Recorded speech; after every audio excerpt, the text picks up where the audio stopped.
Most product simulations are like a GPS. Handy if you have it, but leave it at home, you have no idea where you're going. And that's an issue when you're using product simulations to train employees using new technology.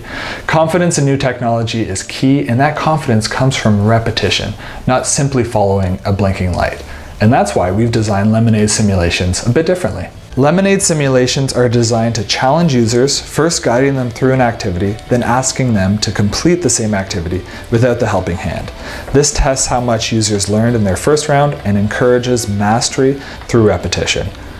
You can use Lemonade simulations for employee training, customer-facing programs, or both. Simply build in Lemonade, then add to your customer support site with a code snippet, or export to an auto-generated hub.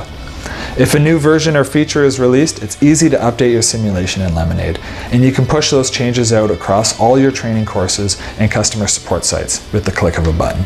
Product simulations should do more than simply guide a user through a process. They need to help educate and help build confidence. And they should be easy to use, update, and manage, whether you're using it for your training programs or on your customer support sites.